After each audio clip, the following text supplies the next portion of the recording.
Pues sí, yo soy italiano, cultura como Argentina, vivimos de fútbol y crecí jugando a fútbol. Sin embargo, mi sueño no era ser jugador de fútbol, yo siempre he querido ser presidente. Entonces, era niño, lo tenía claro, la era de los galácticos, de Ronaldo, Figo, Beckham, todos querían ser Beckham. Yo no quería ser Beckham, yo quería ser Florentino Pérez. Te amo Argentina y que casi soy... O sea, eso es más por eso, en realidad, luego el deseo de conocer jugadores, tanto no... O sea, no pido foto a nadie. Conocí a Florentino Pérez, eso sí que lo quería porque dije que era mi ídolo. Y ya 2 veces, soy muy amigo de la familia de Hendrik.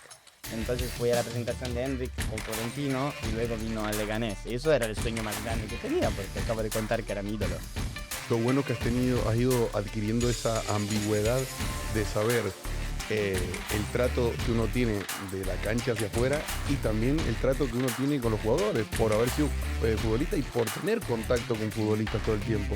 Yo creo que eso es muy importante porque yo como futbolista jugué profesional muchos años y a veces creo que es fundamental tener esa, entre comillas, no esa comunicación, sino esa conexión también con los jugadores, por ejemplo, con un dirigente cuando quiere transmitir algo o cosas así, y eso es súper importante.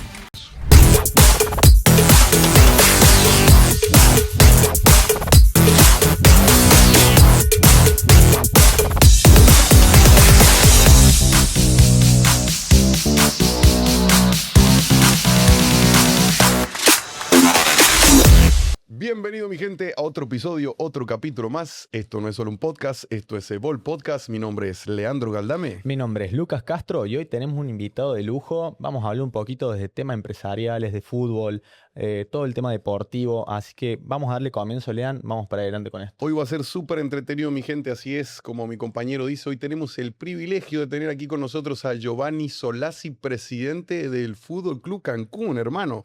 Bienvenido y gracias por estar acá con nosotros, brother. Leandro, Lucas, muchas gracias por invitarme. Un placer estar aquí. Sabemos que hiciste un gran esfuerzo porque estás con muchas reuniones, muchos temas ahí. Un hombre ocupado, un hombre ocupado. Sí.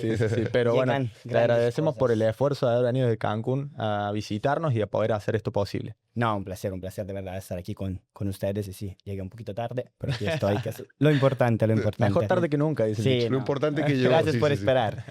Gio, si te puedo tutear, por supuesto, mi brother. Gio, contanos un poquito a nosotros y a la gente cómo viniste aquí a México y cómo se dio eso de encaminar tu vida y terminar siendo presidente de un club de fútbol. Pues sí, yo soy italiano, cultura como Argentina, vivimos de fútbol y crecí jugando a fútbol. Sin embargo, mi sueño no era ser jugador de fútbol, yo siempre he querido ser presidente. Entonces, era niño, lo tenía claro, la era de los galácticos, de Ronaldo, Figo, Beckham, todos querían ser Beckham. Yo no quería ser Beckham, yo quería ser Florentino Pérez. Claro. Tenía muy claro mi ídolo desde que era chico. Y al final yo recuerdo una foto de Beckham, que fue a hablar con Florentino Pérez, estaba todo asustado. Y yo dije, no quiero ser Beckham, yo quiero ser lo que tiene el poder, o sea, yo quiero ser Florentino Pérez. Sí. Entonces lo tenía claro, no jugaba tan bien, jugué hasta los 20 años, pero luego tuve la suerte de empezar a estudiar antes Derecho y sabía cuál era mi sueño.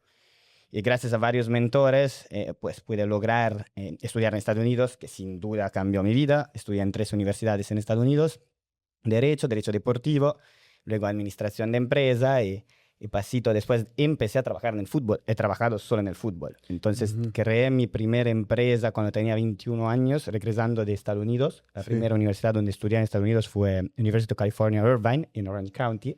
Otro sueño era de vivir en Orange County por una serie que se llama O.C. No sé si era famosa en Argentina, no sé, pero en Italia muy famosa.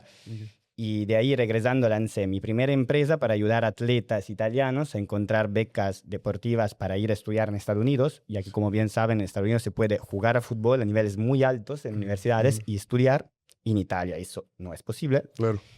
Y de ahí, luego fui a mi segunda universidad. Tuve la suerte de poder ir a escribir mi tesis en Derecho Deportivo en la Universidad de Harvard y la maestría en Management con enfoque en el deporte en Columbia. O sea, digamos que es bastante trabajoso, digamos, el tema de ser presidente. O sea, tenés que tener varias profesiones para llegar a ser presidente. No es que saber de fútbol y listo, voy a ser presidente. No, Porque uno ante la ignorancia lo piensa así. Es que es Yo una la verdad empresa que en no lo realidad. sabía. Es una empresa. Es una empresa en realidad, ¿no? Es una buena pregunta porque io, mi primer mentor en la Universidad de Bologna era un abogado, fue abogado de Moggi, muy famoso en Italia.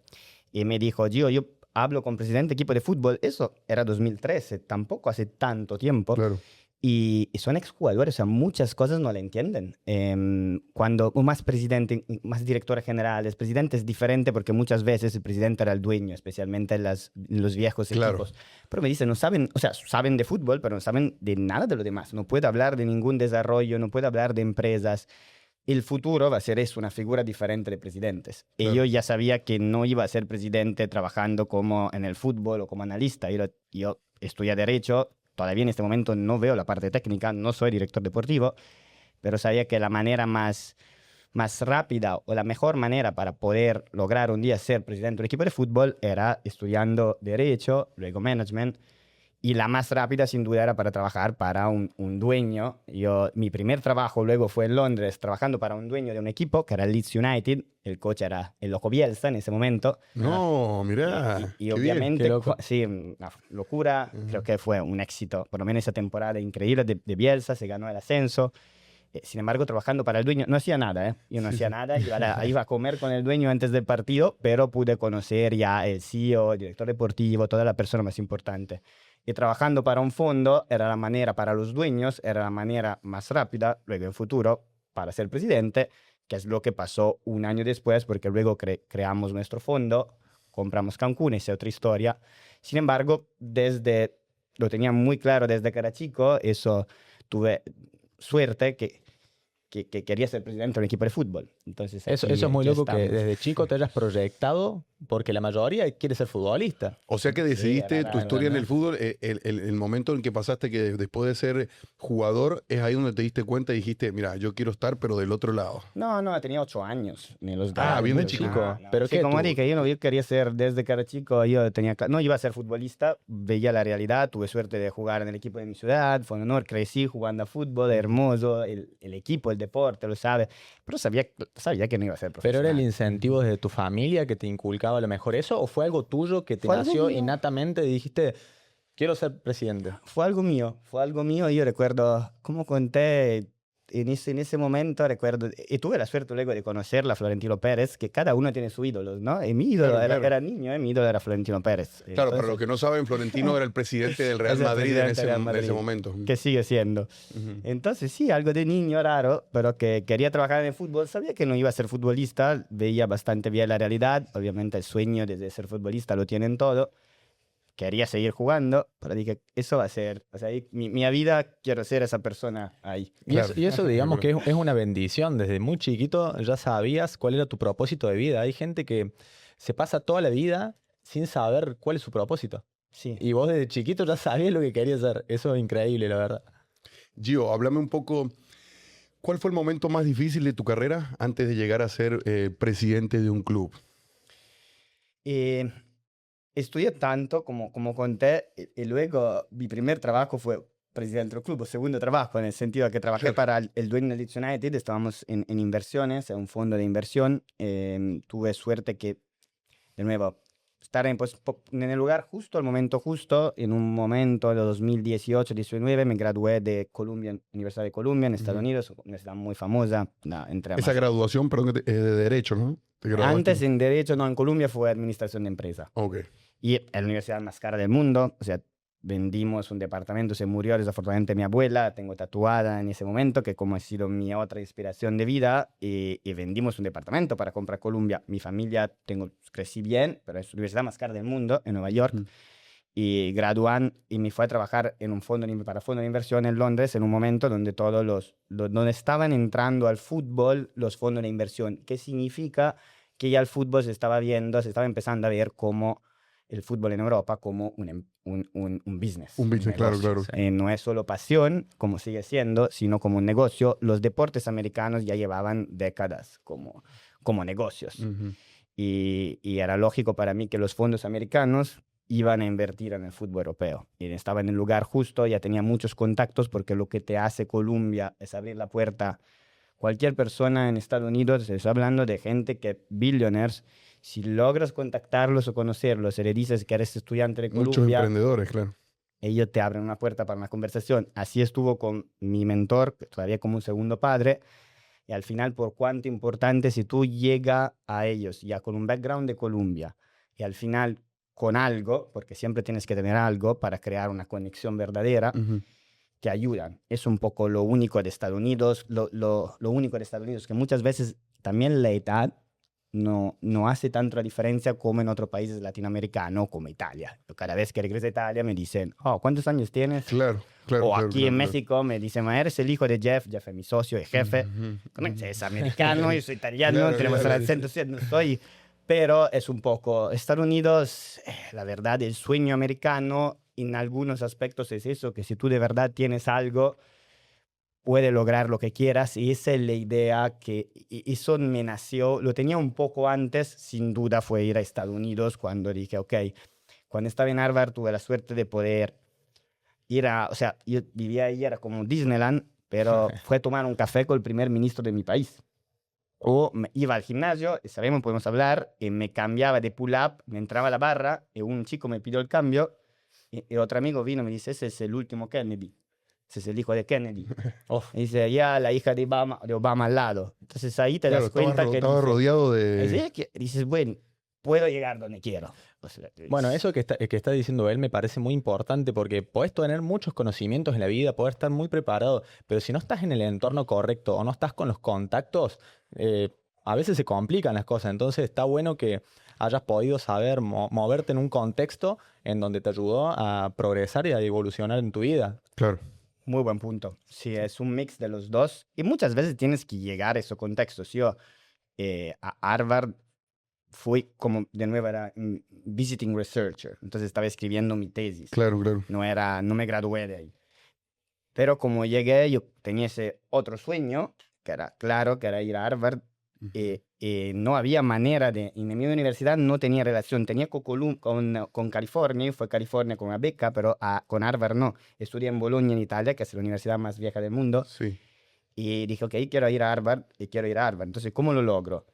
Y escribí un proyecto, tardé casi 6 meses, que envié en papel como un libro antiguo al profesor de Derecho Deportivo de Harvard, a su casa. O sea, yo mandé a mi mejor amigo que vivía en Nueva York a espiar su oficina para ver cuál era la dirección de la casa del profesor, y se lo mandé, y lo abrió la esposa, que había estudiado en Italia, entonces vio algo random de un italiano. ¿Cómo Entonces, sí? bueno, son historias donde muchas veces, como acabo de decir, obviamente suerte, obviamente tienes que estar en los entornos justos, Pero buscarla y también. también tienes que buscarlos, Buscarla, esos buscarla. entornos. Buscarla. Qué loco, qué historia. ¿Y qué onda esa realmente. experiencia en Harvard? Ahí, ¿es como en las películas, en la universidad? ¿Es Es- todo medio loco? Es como la película, sí, fue como Disneyland para mí, de nuevo 6 meses, maravilloso, conoces a muchísima gente importante, mucha gente normal, te das cuenta que al final tú puedes pensar, ah, son todos genios, no. O sea, era escuela de derecho, que Ujú. además es la mejor, pero son gente normales, te das cuenta de cuánto, la cosa más impresionante fue cuando fue a tomar café con lo que fue 2 veces el primer ministro de mi país, de Italia, que la gente, y ahí también con profesores que ganaron el Pulitzer, que la gente más importante y la gente muchas veces más humilde, a diferencia de lo que podemos pensar o más. Fue una locura cuando conocí, se llama Romano Prodi, que vino y se sentó en la mesa a tomar café como estamos nosotros aquí. Y eso para mí fue un clic de verdad, los profesores súper amables. Entonces, 2 cosas. Uno, somos todos muy similares. Piensas que son genios, lo que están ahí, no. Yo soy genio para haber estudiado. Además, no. Somos todos muy similares.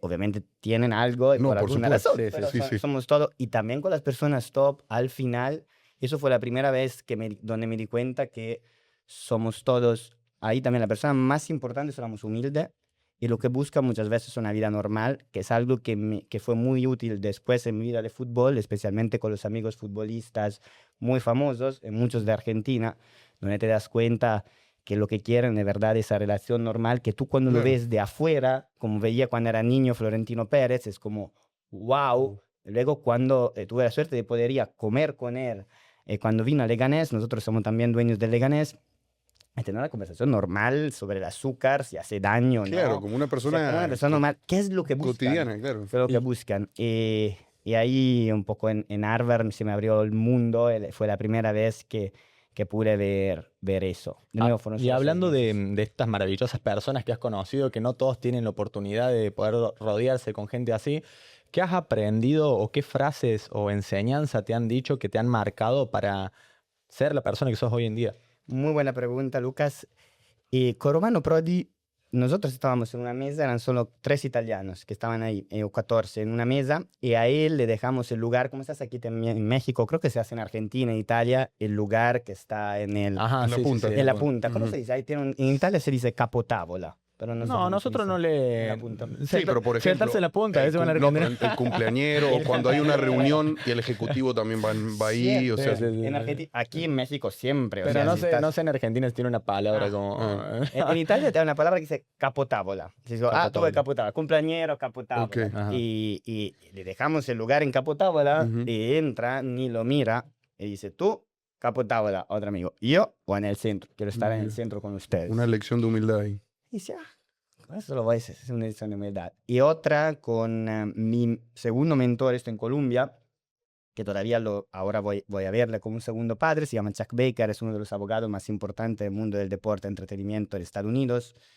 Eh, y cuando lo vi, lo contacté, fue una larga historia, vino a darme una clase, nos quedamos, hice de 10 preguntas, 9 las hice yo, porque quería que me conociera, lo veo a una conferencia donde yo fui a ser voluntario, o sea, a trabajar, ¿no?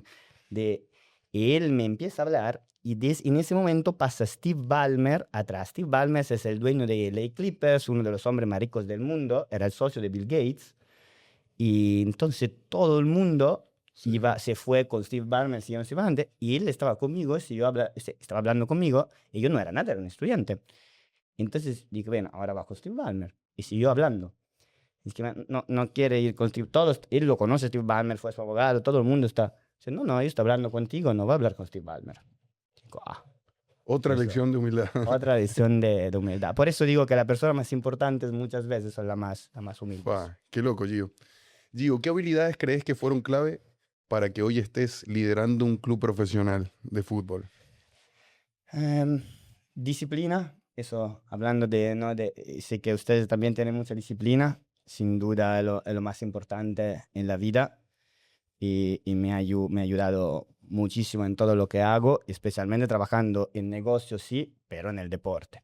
Entonces, disciplina es lo más importante que hay y luego comunicación. No es fácil comunicar. Cuando eres presidente de un club o trabajas para la propiedad de un club, tienes que comunicar a la prensa, tienes que comunicar muchas veces en redes sociales, tienes que comunicar con los jugadores, que es completamente diferente, Sí. otro mundo. Tienes que comunicar con tus empleados que no son jugadores. Entonces, tienes que entender, saber de comunicación, estudiar y ver cómo hacerlo sin necesidad de hablar demasiado, pero tampoco poco. Entonces, esa capacidad de saber hablar con la gente y que tengo, yo creo que puedo ir a hablar con gente con mucho dinero, millonarios, una casa, no sé, en Los Hamptons, puedo irme por un barrio a comer taco descalzo, o sea, me puedo adaptar mucho y hablo con toda la gente que me conoce, sabe que me gusta hablar con la gente, con todo el mundo.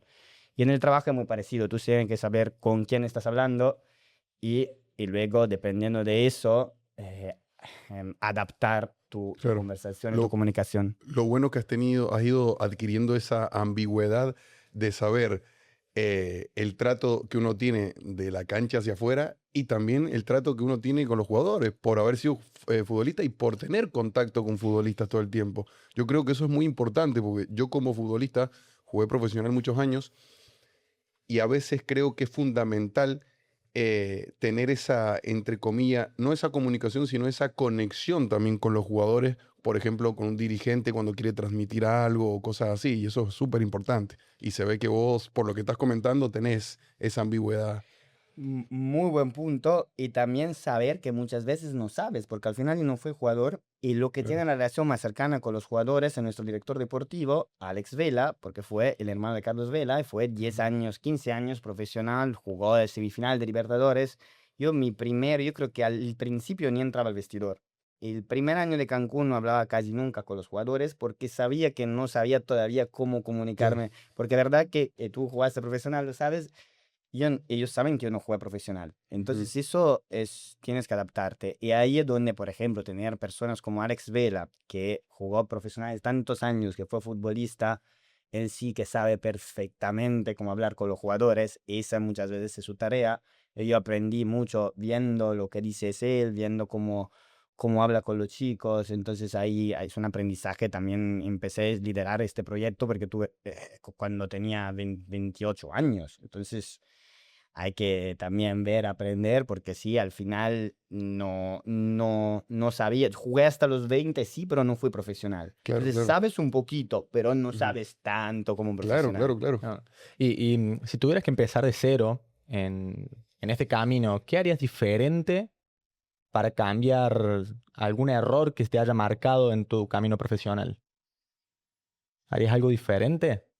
Eh, puede parecer un poco, para decir, en realidad no, en, eh, en el sentido que creo que tomé las decisiones correctas en muchos aspectos. De nuevo, hay siempre que agradecer también la suerte, pero yo lo tenía muy claro. O sea, yo tenía clarísimo que iba a estudiar Derecho en esa de Bolonia, que quería ir a California, fue a California, que quería hacer mi tesis en Harvard, y logré hacer mi tesis en Harvard, que quería mi maestría, la mejor del mundo, que era Columbia, que era Columbia, y quería trabajar para el dueño de un fondo de inversión y luego crear mi fondo de inversión.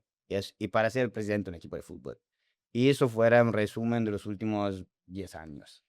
Entonces, obviamente no imaginabas terminar en Cancún, en el Caribe Claro, claro, claro. mexicano, o crear mi equipo, porque tuvimos, o sea, lo creamos el equipo. O sea, lo Claro, creaste de cero. Lo creamos, el equipo tenía un año de vida, pero durante la pandemia, entonces nadie lo conocía, tenía 7 abonados, o sea, el estadio no se podía ir. Entonces es como si lo creamos desde cero. El nombre es lo mismo, hicimos su rebranding, creamos la organización. Hay solo 2 personas que estaban, o 4 con los 2 jardineros que estaban antes, o 5 capaz. Entonces creamos toda la organización y todo. Eso no lo hubiera ¿Cuántas personas ni son hoy en siquiera día imaginado. gestionando Ahora todo? somos alrededor de, bueno, somos 54. Uf, Muchos, ¿eh? 54 considerando algunos part-time, pero en toda la organización, sin jugadores, 54. Eso es un buen número, sí, sí, crecimos sí, bastante. muchos sí. jóvenes, por eso somos de New Gen Club. Entonces, creo que tener claro, como mencionaste tú, nacer con una visión clara, creo mucho en la ley de la atracción. Entonces, yo lo imaginaba. Cuando tenía que ir a Columbia o Harvard, preparaba mi tesis, yo caminaba, me gusta mucho caminar. Nietzsche dice que los grandes Mm, pensamientos nacen caminando. ujú. Y yo ya lo imaginaba, lo tenía clarísimo cuando iba a entrar, ya tenía la foto clara de la Universidad de Harvard, o de Columbia. Antes de irme a Colombia, fue a caminar por Colombia antes de hacer application para ver cómo era. Fui a ver dónde se tomaban las clases de la maestría que iba a tomar yo. O sea, Ley de exposición. exactamente, Attraction Law, yo creía mucho en eso. Y se pudo dar todo. Obviamente hay momentos difíciles, llevo mucho tiempo lejos de mi familia, como ustedes bien lo saben, no es todo fácil, pero si iría atrás, pues no creo, en la verdad no creo que no cambiaría nada.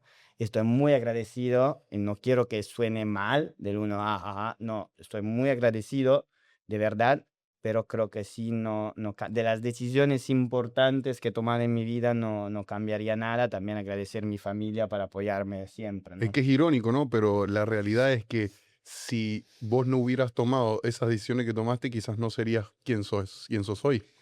Está loco, pero es Eso real. es en la vida, the butterfly effect, ¿no? Que hay Exacto. sí. cualquier Exacto. cosa puede cambiar eso así en la vida de cualquier persona de nosotros, de cualquier persona que está escuchando, cuántos diferentes momentos. Por eso yo creo que si lo tienes claro, si sabes de verdad lo que quieres, muchas veces, y es normal que personas lo saben, y es Ujú. normal.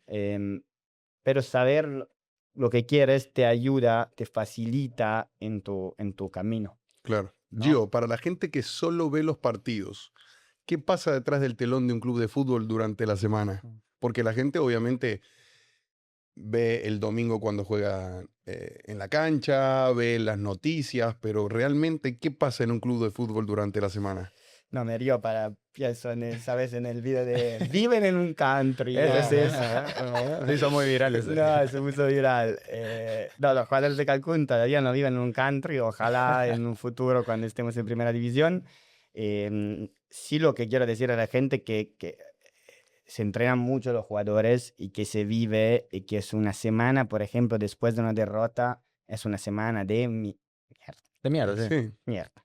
Ujú. Y que muchos pueden pensar que de atrás, bueno, perdieron, pero ganan dinero, regresan a casa, si tienen la no. No, la verdad es que cuando eres, y tú lo sabes, Sí, sí, porque, bueno, tú también, Sí, al es final duro, lo duro. saben Sí, ustedes, sí, sí. es, especialmente con el profesional, es una semana. Entonces, lo que está atrás, de verdad, los jugadores trabajan, se entrenan mucho, de verdad, hay mucho compromiso, como atletas de alto rendimiento, de verdad se sufre juntos, mucho más de lo que la gente puede pensar. Y eso me gusta siempre decirlo porque no está claro.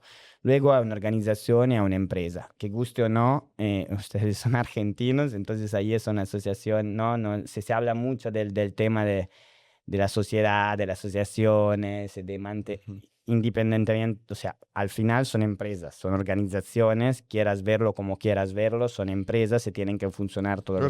los aspectos comerciales, administrativos, financieros, el deportivo.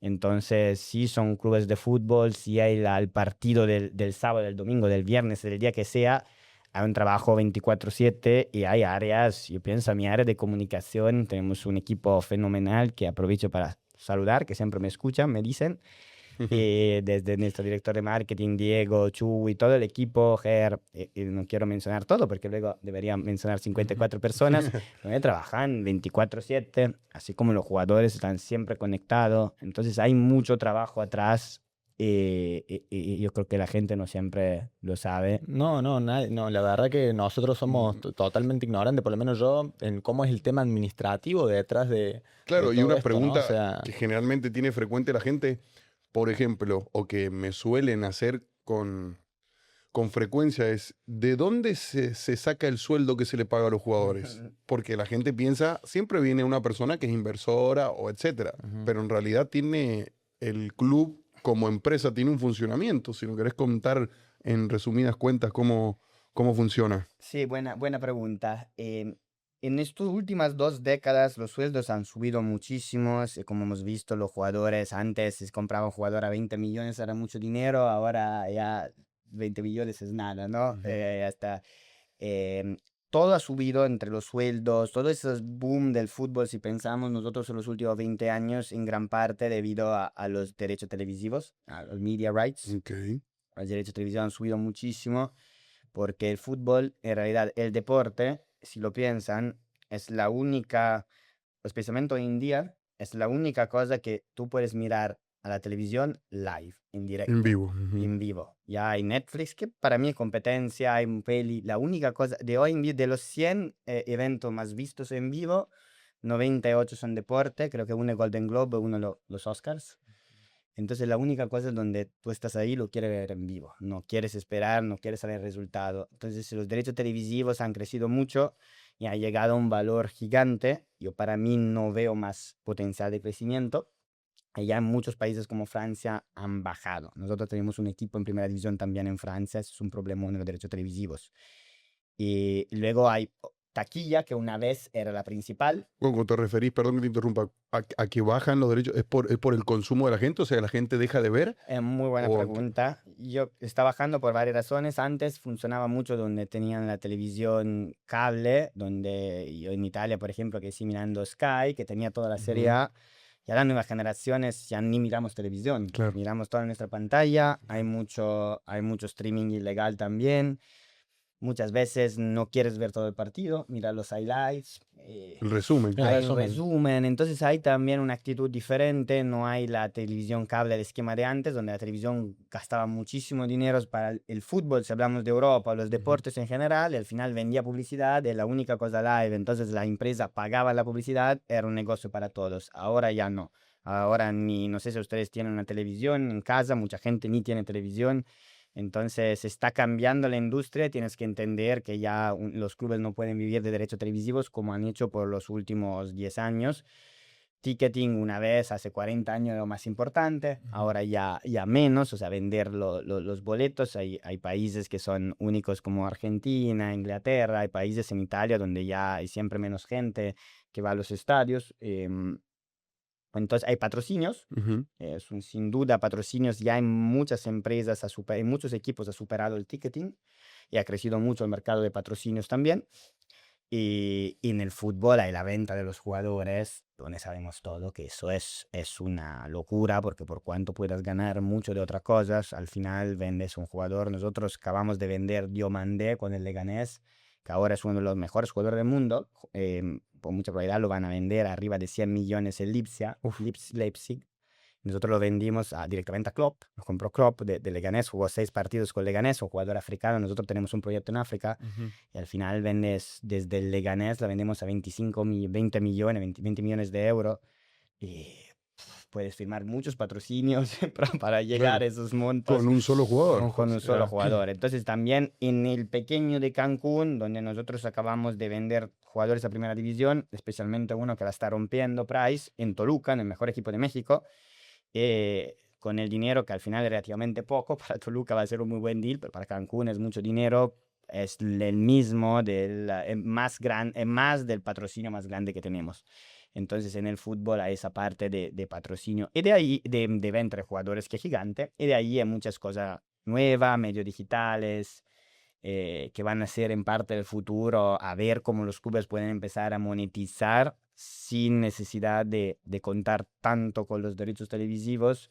Y creo que el secreto muchas veces va a ser los medios digitales. Al final nosotros nos volvimos virales 3 o 4 veces con Cancún y llegamos a millones de views en TikTok, y eso en nuestra liga, en nuestro partido, ni el 10% de eso, ni el 5%. Sí. Entonces creo que están de acuerdo que en general gran parte de las empresas de entretenimiento se está moviendo hacia...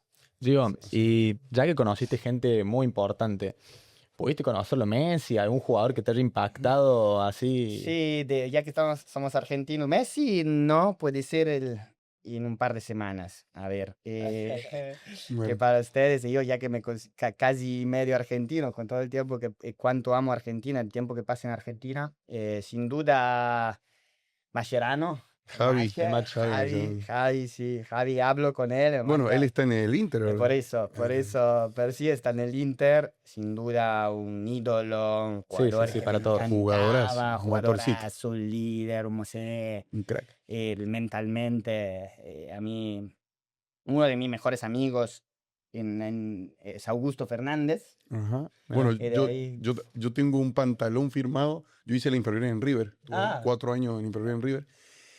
Y tengo un pantalón firmado justamente por Augusto Fernández. Cuando yo estaba en inferiores, él ya lo habían subido a primera. Mira vos, qué loco. ¿Qué año era? ¿Te recuerdas? Sí, año 2007, 2008. 2007, 2008. Por ahí. Sí. O sea que estás a un paso de conocerlo a Messi. A Messi, a ver, si ahora voy a... si ahora voy a ver Inter Miami el 4 de abril, porque estaré en Miami, a ver si puedo escribir a Javi. A ver si se pone la idea del match, ¿viste?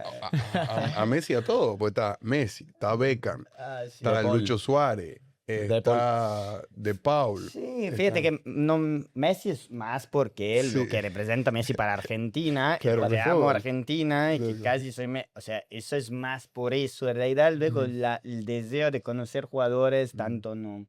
O sea, no pido foto a nadie. Conocí a Florentino Pérez, eso sí que lo quería porque dije que era mi ídolo. Claro. Y ya 2 veces, soy muy amigo de la familia de Hendrik. Entonces fui a la presentación de Hendrik con Florentino y luego vino al Leganés. Y eso era el sueño más grande que tenía, porque acabo de contar que era mi ídolo. Si no, luego te das cuenta, como les contaba, que al final ya lo ve con una percepción un poco diferente, no tanto de aficionados. Claro. Entonces, en realidad, por cuánto es Messi, se veo Messi, o sea, es más por lo que amo a Argentina y por lo que representa por Claro. Argentina que por el jugador. O sea, se veo Cristiano Ronaldo, que es un gran jugador y todo, no es que, o sea, me da, no Sí. quiero decir que me da Te igual. entiendo perfectamente lo que vas. Pero Sí. sí te tomaría unos matecitos con Leo ahí. Eso es un sueño, claro, matecito con Leo es un Gio, sueño. ¿qué es lo más difícil de gestionar en un club, lo deportivo o lo empresarial? Otra buena pregunta. El deportivo, en realidad nosotros tenemos nuestro vicepresidente deportivo, Jonathan, que desde que creamos el proyecto juntos ha sido nuestra cabeza deportiva con Alex Vela. Entonces ellos lideran toda la parte deportiva, yo estoy al tanto del todo, pero ellos son las cabezas deportivas, ellos viven mirando fútbol. Yo ya en el tiempo libre no quiero mirar más Ellos fútbol. hacen los fichajes. Ellos hacen los fichajes, ellos tienen Ujú. presupuesto, ellos hacen los fichajes. Obviamente yo cuando puedo, con contactos, negociaciones, muchas cosas, ayudo, es parte de mi trabajo, Ujú. pero yo no, quien elige el jugador son ellos. Claro, claro. Entonces, y además, siendo muy buenos, ellos lideran bien toda la parte deportiva, que es, creo, hasta más complicada, y en un club de segunda división es un poquito más fácil. Cuando estemos en primera división va a ser más grande, los egos de los jugadores Hay son más más grandes, presión también. hay mucha más presión, hay mucho más dinero. Ujú. Entonces está siendo un buen, o sea, estamos aprendiendo para cuando el equipo esté en primera división, ya ¿Y que cómo somos vienen? los jóvenes. ¿Cómo vienen con la Mira, tabla? nosotros quedamos campeón de campeones. El primer año de nosotros fue un desastre. Perdimos todos los partidos. Lo bueno que en Cancún no tenemos la afición que tiene River Plate, o que decía Boca, que te reputean. Que la presión de la hinchada, si no. Aquí ni teníamos aficionados. Claro, entonces por TikTok, por TikTok. por allá. cuando el primer año que fue un desastre, digamos, penúltimo, el equipo era último cuando lo compramos, luego Ujú. llegamos penúltimos, o sea, un desastre. Sí, sí, sí. Y ¿Y la eso era gente- siempre con jugadores locales, digamos? Casi así? siempre, solo 3 extranjeros pueden jugar y 5 en el plantel. Ah, antes Ah. eran 5 los cupos que había en Ahora en extranjeros. primera división 8, creo. Ah. 10 y 8 en la cancha. Bien. Pero creo que en segunda división, o sea, 8 en total entre cancha creo y banca. Sí. Y en segunda división solo 3 pueden jugar y 5 en el plantel. Entonces tú tienes que cambiarlos entre ellos. Claro. Entonces casi en ese momento casi todos, pero mal. Y la gente va terminando y estaba triste y la gente vino y me dijo, Gio, no te preocupes, próximo año va a ir mejor. Re buena onda. Una buena aficionado nuevo, ni de qué hablamos. Imagínate en Claro, sí. Argentina, No, llegas olvidate. a salir de casa. No. o sea, Bueno, entonces y el eso te ayuda. Benedetto, ¿dónde fue a jugar Benedetto ahora? Que En lo Ecuador. agarraron todos los hinchas cuando Sí, salió el... En Argentina, en un club de barrio del ascenso nomás, las que te agarran la tribuna afuera. Pero viste el video que se viralizó de Benedetto en el aeropuerto, que Sí. empieza a todos los aficionados a... Cuando llegó al club, o sea, Ajá. cuando llegó al país. Sí. Sí, sí.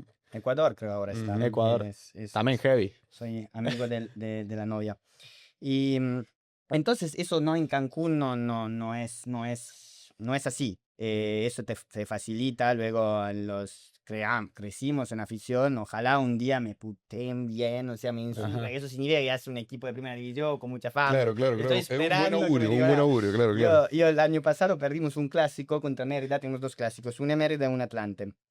Y perdimos un clásico contra Mérida y yo estaba muerto. Venía un inversionista nuevo que quería invertir, jugamos un partido malísimo, lanzamos la nueva playera que estaba increíble, vinieron 8.000 personas, todo lindo, y partido un desastre. Entonces perdimos y yo estaba tristísimo, y fue del otro lado, donde tenemos el Tourist Lounge, que ya se puso famoso también en Argentina. La gente sabe, donde tenemos el jacuzzi, piscina, peluquería, servicio de botella. ¿En el mismo beach bar, estadio? En el estadio, ahí al lado del campo de juego. O sea que vos Sí, podés sí. estar en el jacuzzi mientras ves el partido. Mi jacuzzi, chelita, están ahí al lado del campo de juego. Lucas, tendríamos que Ah, ver están un más que partido ahora en un invitados. momento. Jugamos el sábado, están más Vamos que el sábado. invitados. ¿No sabías? Ya se puso, No sabía, lo no habló sabía. Olé, tenemos varias revistas también en Argentina de nuestro Tourist Lounge. Y la gente, perdimos un clásico, fue ahí, Gio, tequila, shots, fiesta. After party hasta 3 de Claro. madrugada. Va, Capaz de va más perder. por la fiesta que por el Va partido en mucho. sí. De lo que invirtieron ahí de los patrocinadores, hay 4 principales, a los 4 me dijeron, Gio, cague, no nos gusta el fútbol. Y al final los 4 han terminado de Imagínate. invertir, y los 4 están todo el tiempo ahí. Porque es la atmósfera, es el ambiente, hay Claro. peluquería. Si te corta el pelo, si te rapa el pelo a cero, te regalamos un abono. Y la gente era fan. Entonces, de repente escuchas ¡eh! Y que no hay gol, es porque uno se la pone. Y eso es un poco lo que es Cancún FC. De ahí decía, primo año mal, luego ganamos, campeón, tuvimos un año y medio invictos en casa, campeón de campeones. De la, Entonces, la segunda de la división. segunda deberíamos haber ascendido. Sin embargo, en el 2020, la federación y la liga de los dueños pararon el ascenso por 6 años. Eso es política de fútbol mexicano. Entonces ahora, no, o sea, ganamos, pero no se podía ascender. Te daban un premio económico. Ujú. Nada. Entonces, ahora ya en 3 meses debería regresar el ascenso, que cambia todo, porque imaginan, hablando también de negocio, que el equipo nosotros lo compramos a X, eso es el negocio de fútbol. Lo que Sí. hizo mi viejo jefe con el Leeds, el negocio de fútbol es compra en segunda división, Ujú. sube a primera división y ya el equipo vale 3, Se 4, multiplica. 5. En este caso, el equipo en primera división valdría $100 millones. Ujú. Entonces, eso es un poco el negocio. No pudimos, nadie puede. Ahora en 3 meses debería regresar. Por eso ellos estamos negociando en este momento con la federación. Fuimos al TAS hace 6 meses. Me puse, fui viral, me multaron. Porque, bueno, tuvimos ahí una relación un poco tensa con la federación, pero ya ahora estamos negociando para que pueda regresar el ascenso en 3 meses, porque no hay futuro sin ascenso, además de toda la mediocridad que está viviendo el fútbol mexicano ahora en este momento, también por eso, porque hay equipos que pierden todos los partidos sin hacer nombre y no le pasa absolutamente nada, cuando Claro. lo bonito de fútbol americano, de fútbol mexicano es que de verdad era muy competitivo y todos los equipos podían ganar. Tú Sí. empezabas un torneo en Liga MX, todos podían ganar. Gio, y para orientar a la gente, ¿cómo se están manejando ahora el tema de las categorías en el fútbol? No es como en otros, por ejemplo, en Argentina vos tenés la primera A, la primera B, después tenés la C. Bueno, en Argentina es muy exclusivo porque hay 70 categorías, Sí, pero acá 70 tenés clubes la por primera A, Aquí hay Liga MX, sí, Liga de Expansión, que es la que están jugando la ahora. que jugamos nosotros, que la ganamos. Esa es la segunda, pero digamos. seguimos ahí, en la segunda. Sí, Luego tienes Liga Premier, ujú, A y B. que sería como la C. tercera y de- cuarta, ajá, como la C. ajá, Y luego tienes TDP, que es la última liga, que es jóvenes, donde nosotros tenemos nuestra sub-20, sí, juega en TDP. bien. O sea que ustedes salieron campeón de la segunda división. Sí, nosotros O sea, logramos no es estar en menos Liga tampoco MX. eso. No, tuvo campeón y campeón de campeones. Porque el campeón, luego tiene que jugar, bueno, que en Argentina hay como 14 campeones de Sí, campeones. sí, sí, sí, sí, sí. Aquí hay uno, los 2 campeones de apertura y clausura. Pero está bueno juegan. que sea así de competitivo porque el hecho de que un club, por ejemplo, salga último, eso equivale a un descenso. Entonces eso también le da competitividad también a Es todos lo los que no hay clubes, ahora. ¿entendés? Exactamente, el problema más grande de México en este momento que no hay competitividad. Hay equipos que terminaron torneo con 5 puntos. O sea, Claro, un claro. triunfo, 2 empates. O sea, y cuatro. ganaron- Y eso, Y ahí se siguen. refleja también en la selección de México. Sí, O sí. sea, Ah, no es por como- todos lo supuesto. saben, Baja, ¿no? baja el nivel. Exactamente. ¿Y qué características debe tener un buen líder en el mundo del deporte? Em, hmm, Otra buena pregunta. Y creo que sin duda tienes que ser muy analítico y frío, porque es un mundo que vive de emociones y todas las decisiones más equivocadas se toman cuando tú involucras emociones. Yo creo que en la vida esto, lo dice uno que tiene un brazo estoico, y en el fútbol todavía más. Entonces tienes que estar muy frío, muy analítico, es muy difícil muchas veces, es muy difícil cuando las cosas van mal.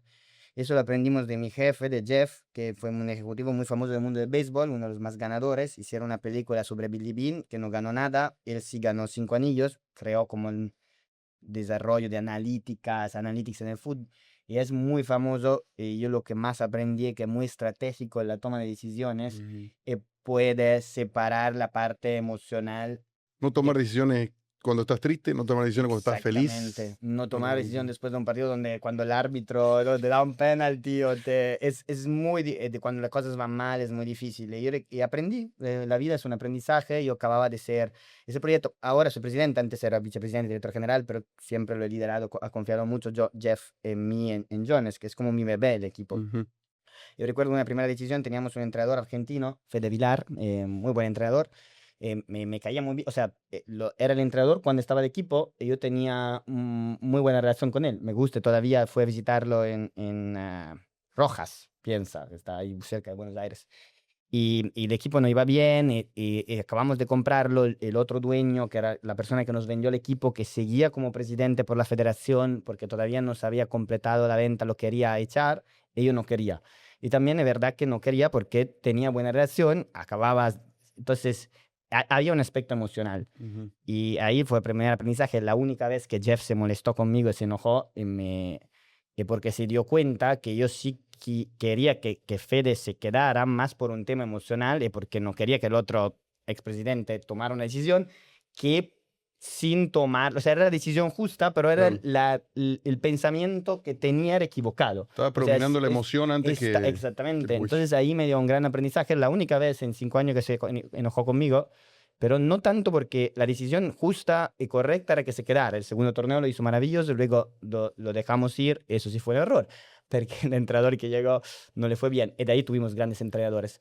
Pero el pensamiento, o sea, en ese momento él vio que yo estaba emocionalmente involucrado y eso no lo puede aceptar. Vos sabés que me tocó mucho lo que estás diciendo, el aprendizaje que tuviste, porque yo soy una persona que toma muchas decisiones desde lo emocional, pero yo creo que es mucho más importante tomarlo desde un lado racional, porque a veces tomamos decisiones equivocadas por lo que estamos sintiendo en el momento y no bajamos un cambio a pensar realmente lo que es correcto, ¿no? Sí. Y la verdad que me tocó mucho lo que estás diciendo y sí, es un gran aprendizaje. Yo siempre he sido bastante frío, pero en momentos, especialmente en el fútbol, y aquí, y eso pasa mucho. Ahí, Abraham Lincoln, cuando se enojaba, fue presidente de Estados Unidos, se enojaba mucho, imagino, un momento muy difícil, como bien saben, de la historia de Estados Unidos. Él iba a casa, sacaba un papel, tomaba la carta, o sea, si era contra una persona, escribía todo lo que tenía en la cabeza contra esa persona, o sea, todo, ¿sabes? Todo le ponía. En vez de enviársela, ¡pum!, la tiraba a la basura. Es un buen ejercicio. Es un buen ejercicio para decir, nunca, se terminando un partido, nunca ir al vestidor, sino para aplaudir a los jugadores, nunca ir a hablar con el árbitro. Hicimos hace poco este error de nuevo, no nos multaron, pero lo hicimos porque es muy difícil. Es difícil, sí. Es un gran ejercicio donde nada va a cambiar en pocas horas, pero nunca hablar, si no sé si están eso, no solo en el deporte, en cualquier en la vida, en la vida, el amor, en las en las relaciones. Sí, es verdad. Si estás enojado, cállate, no digas Mejor, nada, claro. tómate tu tiempo, porque casi siempre lo que dices está, ¿sabes? Y entonces eso sí es un aprendizaje. No, sí, créeme que me tocó. Gio, Seguimos aprendiendo. ¿cuánto sí. pesa la parte financiera en las decisiones deportivas? Depende de los clubes, pero mucho. Nosotros somos un fondo de inversión, entonces no hablé mucho, pero soy uno del founding team de Blue Cross Sports Group, que es el dueño de Cancún. Tenemos otros equipos, el de Ganés, el de Abre en Francia, un proyecto en Dubái, bueno, ahora en Botswana, de desarrollo de jugadores principalmente africanos. Teníamos un equipo de República Checa, somos un fondo. Nuestros inversionistas al final es una inversión como la demás que tienen. Tenemos más de 70 inversionistas, muchos tienen mucho dinero, muchos hicieron mucho dinero en otras industrias como petróleo, gas, y quieren ganar dinero del deporte. Entonces, la parte financiera es muy importante. Necesita generar entradas para pagar mejores sueldos, para tener un mejor team, y muchas veces el mejor team te garantiza mejores entradas. Claro. Nosotros como fondo, la finanza y todo, tenemos un CFO, estamos muy enfocados en eso. Hay un choque natural. No es choque, pero la parte deportiva nos gustaría tener el presupuesto de Real Madrid. Obviamente las entradas no son las entradas de Real Madrid, entonces tienes siempre que adaptar todo tu proyecto a la parte financiera para que pueda funcionar bien, para que no tenga pérdidas, no tengas deudas, y no pasan muchas cosas que, por ejemplo, yo que analicé el año pasado, pasé más de 90 días en Argentina, analicé el fútbol argentino porque iba a asociarme a un proyecto y ves clubes que tienen deudas gigantes de cada año, siguen perdiendo jugadores. Y clubes grandes. Clubes grandes reconocidos. Clubes grandes, y eso te genera una deuda donde es complicado. Sí. Y nosotros como fondo necesitamos analizar bien la parte financiera, tener un presupuesto muy claro. Operamos como cualquier empresa. Al final hay clubes que si no fueran clubes de fútbol, ya deberían estar quebradísimos. Claro. Entonces eso no puede pasar cuando tu dueño es un fondo de inversión con 70 inversionistas. Es el lado positivo que ha pasado en el fútbol mundial con la entrada de los fondos. Hay lados negativos también. El lado positivo es que es mucho más profesional. Claro, aparte el inversor también tiene que, tiene que darle alguna retribución también a esa persona, porque si no se cansa de invertir, nunca ve nada y después... Al fin y al cabo todo es dinero. O sea, sí o sí, del otro lado tiene que haber también un beneficio. Claro. Con respecto al tema de muchos jóvenes sueñan con ser futbolistas, pero algunos otros quizás quieren cumplir tu sueño de chico, que es ser presidente de un club. ¿Qué consejo le darías a ese chico que tiene ese sueño? Otra gran pregunta. Eso es un poco también un sueño que yo tenía en el sentido de, quién sabe, en futuro puedo ser una referencia para muchos chicos que no quieren ser futbolistas. Lo más importante es que lo pase en la cancha, lo sabemos todos, y yo soy no un gran fan de mis jugadores mismos, pero hay muchas cosas que no es ser solo futbolista. Ahora ya hay muchos chicos que crecieron con el sueño de ser entrenadores, por eso tienes entrenador de 30 años. Nosotros ganamos campeones con entrenadores de 32 que empiezan a entrenar muy jóvenes. Y quién sabe, en un futuro alguien quiere ser presidente. Yo creo que cualquier sueño se puede lograr, alcanzar. Tienes que tener ganas de avanzar, de dar todo para poderlo lograr. No es fácil. Por un lado hay el clásico de, si tienes tu sueño puedes lograr cualquier cosa. No siempre es verdad. Por otro lado, tampoco significa que si el sueño es muy grande no lo puedes lograr. Todo se puede, toma mucho tiempo, mucho trabajo. Si de verdad estás convencido, va a tomar tiempo, hay que tener paciencia. En mi caso, afortunadamente fue relativamente rápido. Sabía que podía tomar mucho, mucho más tiempo y que cualquier sueño tienes, al final que sea presidente, futbolista, hay también muchas cosas que pueden pasar en el clásico caso del futbolista que se lesiona o cualquier cosa que al final tienes que tener un plan B.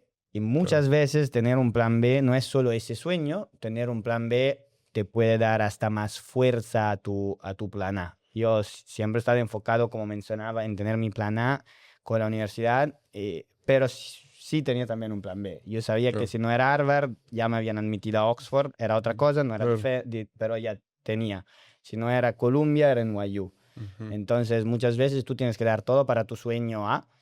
Puede no salir, la vida es así, y tener un plan B es siempre algo importante, creo, en la vida para no terminar, y eso pasa desafortunadamente a muchos futbolistas, que se le acaba el sueño de ser futbolista con 20 años. Y se acabó la vida. Frustrados. Exactamente, dicen, ¿ahora qué hago? O hasta jugadores que se retiran a los 30 y dicen, me retiré 5 años antes de lo que pensaba, ¿y ahora qué hago? Claro, claro. Gio, ¿cuál fue la decisión más arriesgada que tomaste en tu carrera hasta ahora? Yo cuando trabajaba en Londres para el dueño era un trabajo increíble, trabajaba en el dueño del Leeds, no hacía nada, o sea, era un fondo de inversión, de nuevo, en el Leeds no hacía absolutamente nada, ganamos el ascenso, yo solo iba a las partidas, era cábala, yo todos los partidos que he ido, el Leeds ha ganado, entonces mi único trabajo era cábala, e ir allá. Era un fondo, teníamos que comprar otro equipo, teníamos otro proyecto en el deporte y entretenimiento, se llama Acer, en Londres. Yo me mudé a Londres, agosto, 14 grados, cielo gris. Me fui de Nueva York a Londres, donde terminé. Y nunca me gustó. Londres es maravilloso. Un fin de semana fueron a Londres. No conozco todavía. No. Maravilloso un fin de semana. Recomiendo visitar. Me mataba el tiempo. El gris todos los días, Claro, lluvia. claro, lluvia. Y no podía. Y además, la casa es muy caro. Tenía una linda casa. Vivía en una casa que era muy pequeña en Notting Hill, que me pagaba el grupo, carísima. Era una habitación. Estaba feliz. Vivía en el gimnasio. La mañana y la noche, o sea, me pasaba a casa. Luego, de casualidad de la vida, un amigo me dejó para vivir con él. Tenía un departamento increíble, era en el Radisson Blu. Entonces, ni era el tema de la casa, eso lo solucioné al cuarto mes. Tenía spa, o sea, muy lindo. Tenía todo y no estaba feliz. Y seguía lloviendo y todo. Entonces, un día dejo la oficina, salgo, era el trabajo de mi sueño. Salgo de la oficina, ya lo había pensado mucho, porque las cosas hay que pensarlas. Había lluvia y frío, la metro estaba parada, entonces esperé abajo de la lluvia así, y ¿sabes qué? Quiero otro clima. Mira todo, me Vengo al voy, Caribe. renuncié el día después, literal 2 días después renuncié hasta que mi jefe, Máximo, que el CEO del grupo, estaba como un poco sorprendido, pero que no aguanto más, o sea, agradezco, de verdad, y hablando con mis colegas me decían, no, te vas a adaptar, no quiero adaptarme a ser infeliz, Claro. o sea, he estado feliz toda mi vida, ¿por qué tengo que adaptarme a ser infeliz? O sea, no, eso estaba cupo, triste, no salía de casa, no quería conocer gente, eso no es Gio. compré un vuelo para Floripa, digo, renuncié. Y una semana después llegó el COVID, me cancelaron el vuelo para Floripa, pero terminé en el Caribe mexicano, entonces... Bueno, pero viste Mirá que qué hay un loco. estudio que dice del tema del frío y el No, calor. todas las Está- ciudades sí, que sí. son grises y Ajá. oscuras tienen Tienen más más tasa tasa depresiva, de suicidio. Ajá. Sí, Pero los no. lugares más de calor, la gente es más feliz. Al revés, más alegre, Sí, claro. sí, sí. Muy Digo, loco. ¿hay algún hábito diario que creas que marcó tu crecimiento? De hábitos diarios, creo que ustedes saben mucho, sí, siempre he sido muy disciplinado, entreno todos los días por la mañana, 6 veces a semana, y eso hago calistenia, solamente que es parkour, hago muchas cosas, ahora boxeo, MMA, entrenar toda la mañana, toda, o sea, significa que no, lo que sea. Y si no puedo a la mañana porque viajo, tomo muchos aviones, regreso a las 9 de la noche, 9:45 voy a entrenar, que sea 15 minutos correr, tengo que hacer algo. Es la terapia ahí. Esa es mi terapia, no podría vivir sin entrenar, por eso también no juego fútbol, porque tengo miedo un poco de lesionarme, hago otras cosas, y eso, ese hábito de ir y de levantarme a leer, me gusta mucho la filosofía estoica, tengo todo un brazo principalmente Me de, encanta. Estoicismo. filosofía de estoicismo desde que tenía 20 años, ha cambiado mi vida. Entonces leer ahí The Daily Stoic, un libro que recomiendo, que cada día hay un principio estoico, de Ryan Holiday, está buenísimo. Buenísimo, buenísimo. Ryan Holiday es la mejor manera de conocer la filosofía estoica, de ahí puedes ir, yo estudié 5 años de griego y latino, el griego antiguo y latino, y muchos autores. ¿Cuántos idiomas sabes hablar ya? Hablo 4, pero griego y latino, o sea, hablo italiano, español, inglés y portugués, pero griego y latino, esas son lenguas muertas, Ujú. ¿sí dices? Lengua Sí. muerta, muerta. Sí, sí. Entonces no se hablan, o sea, tú lo estudias, Ujú. tienes que traducir, y ya eso fue de los 13, de los 14 a los 19.